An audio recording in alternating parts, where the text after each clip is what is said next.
안녕하십니까. 2023년 1월 3일 화요일입니다. 코패스 동반자 채널에서 오늘은 지난 12월 중국 랴오닝 함대 기동 훈련은 비무장 비교전 정치적 훈련, 이런 주제로 말씀을 드리도록 하겠습니다. 오늘 영상은 조회수가 그렇게 안 나올 겁니다. 그렇지만 애국 시민들에게 중국의 항공모함 실체에 대한 정확한 인식을 시켜드리기 위해서 방송을 해드리는 것입니다. 한국의 모든 언론들이 중국의 랴오닝 항공모함 함대가 일본 해역을 통과를 하면서 미군 기지가 있는 괌 앞에까지 가서 훈련을 했다, 이런 보도를 하면서 중국이 미국을 공격할 수 있는 능력이 있다, 이런 거를 대대적으로 보도를 했습니다. 불과 며칠 전입니다. 그런데 이런 보도 자체가 완전 사기라는 거를 제가 말씀을 드려서 앞으로 중국 항공모함 이야기가 나오면은 절대로 겁을 먹지 말라는 명백한 증거들을 제시해 드리도록 하겠습니다. 일단 우리나라에서 대대적으로 보도했던 이런 보도의 근거는 중국의 군사 정치 선전원인 송종핑이라는 사람이 일단 선전한 매체에서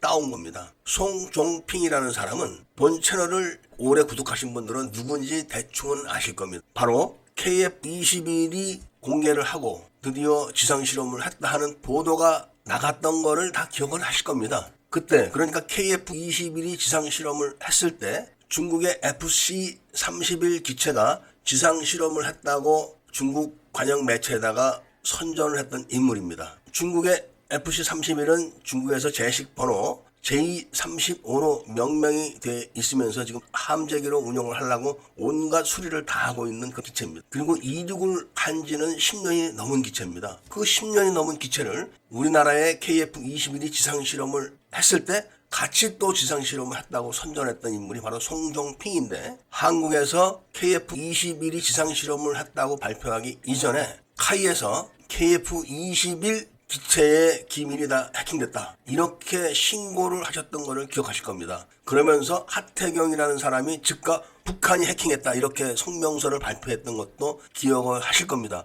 그런데 왜 중국의 송종핑이라는 군사정치선전위원이 그런 발표를 했을까요? 그것은 바로 북한이 해킹을 한 게 아니라 중국이 해킹을 했다는 것을 의미를 하는 겁니다. 그런 중국의 중요한 군사정치선전위원이 바로 이번에 12월 달에 랴오닝 함대가 일본과 미국 괌 앞에서 훈련을 한 거를 대대적으로 선전을 한 겁니다. 원래 항공모함이라는 것은 흔적이 드러나게 되면 바로 격침이 되는 겁니다. 2차 대전 때도 미국과 일본 항공모함들이 먼저 발견하는 측이 이기는 겁니다. 지금은 더 다양한 공격 수단이 있기 때문에 발견되는 즉시 격침입니다. 그런데 이 송종핑이라는 정치 선전원이 일본 영해 앞을 통과하는 랴오닝 함대에 대해서 보도를 했다, 일본이 랴오닝 함대의 귀환을 보도를 했고, 또 일본이 함대가 공대공 무장을 하고 훈련을 한 거를 보도를 했다, 이런 식으로 계속 선전을 했지만 그게 다 정치적 선전이라는 거를 스스로 자인하는 겁니다. 지금 러시아가 우크라이나에게 무참하게 깨지고 있습니다. 그런데 러시아는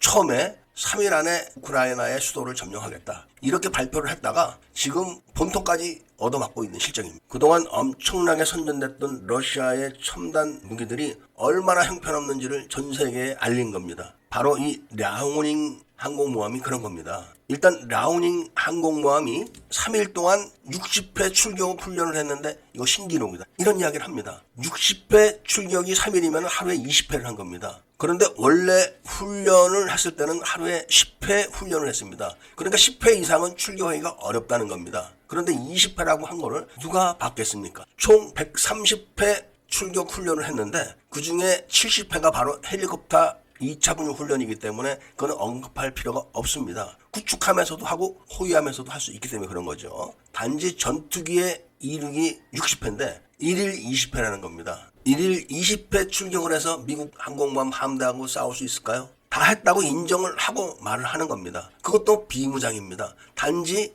단거리 공대공 미사일만 장착할 수 있습니다. 그리고 연료도 이륙했다가 착륙하는 연료만 넣지 그 이상을 넣지를 못합니다. 뜨지를 못하기 때문에 그런 겁니다. 그 기체를 띄우는 것도 랴오닝 항공모함이 전속용으로 달려줘야 됩니다. 그거를 하루에 10번 이상을 못하는 게 랴오닝 항공모함의 실체입니다. 항공모함이 전속으로 달릴 때 호위하는 호위함들도 같이 전속으로 달려줘야 되는데 그걸 하다가 최신 방공함 한 척이 전열에서 이탈했습니다. 엔진 고장인 거죠. 중국은 안사람이라는 대형 방공 구축함 이탈만 보도를 하고 인정을 했지 나머지는 인정을 하지 않고 있습니다. 그런데 일본 측 보도를 볼 것 같으면 이탈된 함정들이 또 있다, 이런 이야기를 하고 있습니다. 그러니까 비무장으로 단거리 비행만 가능한 중국 항공모함 함대의 전력은 우리나라 혼자서도 격침을 시킬 수가 있습니다. 그렇기 때문에 우리나라 국민들은 중국의 전력 증강에 대해서 너무 겁을 먹지 않아도 됩니다. 러시아의 형편없는 첨단 무기를 훔쳐서 카피한 게 중국 무기들이기 때문에